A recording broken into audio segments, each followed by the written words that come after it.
You're watching True Crime Stories, where we focus on the facts.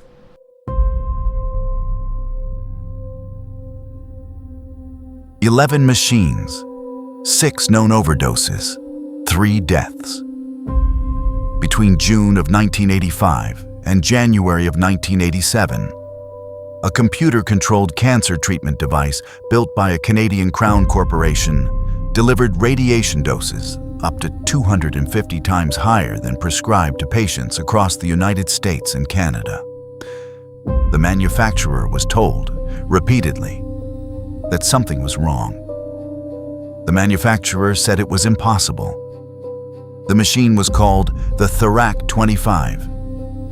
It was made by Atomic Energy of Canada Limited, AECL, and it was, at the time, the most advanced linear accelerator on the market. Earlier models, the Therac-6 and the Therac-20, had hardware safety interlocks, physical components that physically prevented the wrong beam from firing in the wrong configuration.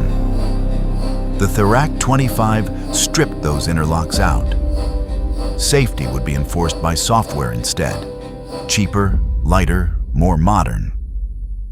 The first known incident happened on June 3, 1985, at Kennestone Regional Oncology Center in Marietta, Georgia.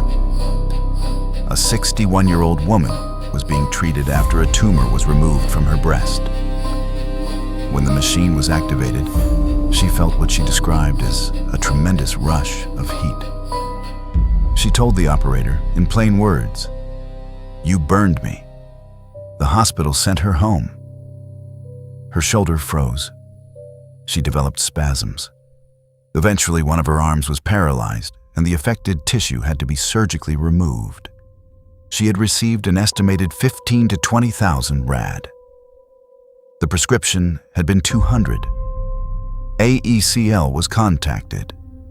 AECL said the machine could not have done what the patient described. A month later, in July of 1985, the second incident occurred at the Ontario Cancer Foundation in Hamilton. A 40-year-old patient was struck with an estimated 13 to 17,000 rad. She lived for several months. An autopsy confirmed catastrophic tissue damage. AECL sent an engineer.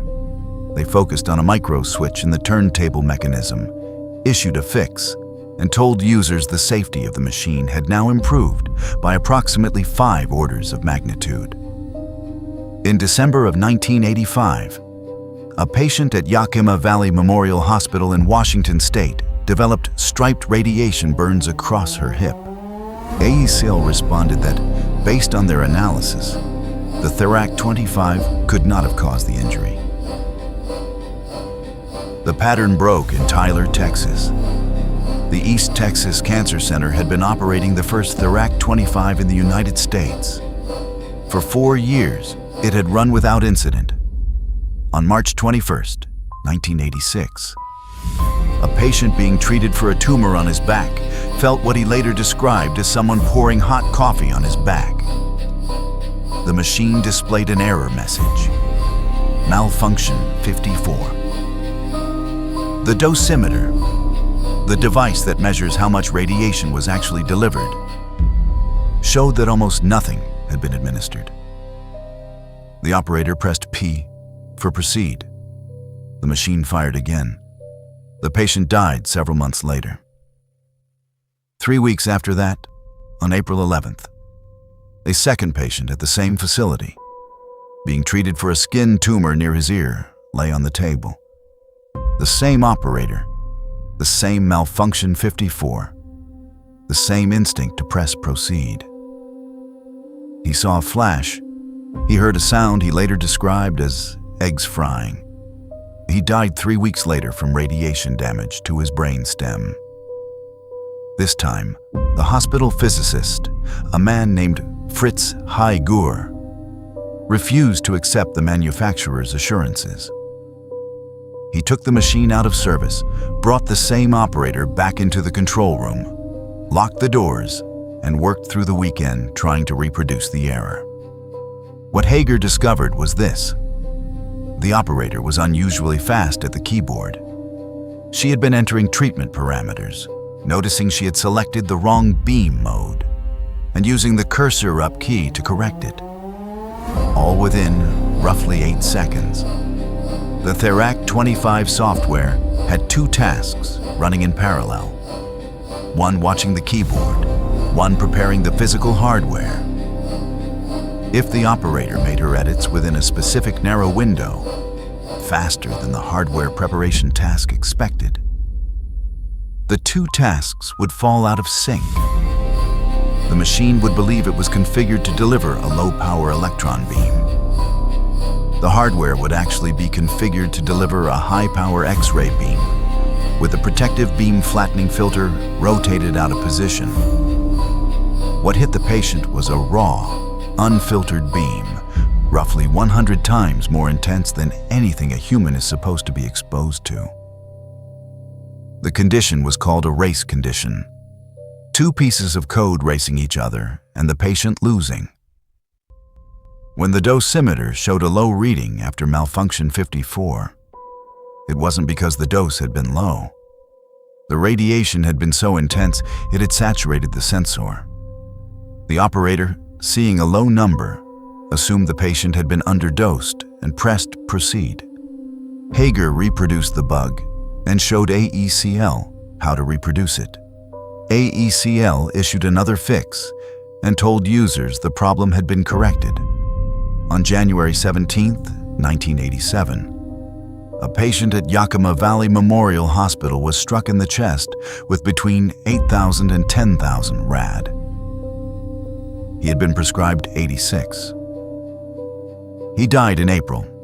The cause was a different race condition, a second software defect, unrelated to the Tyler one, that AECL's fixes had never touched.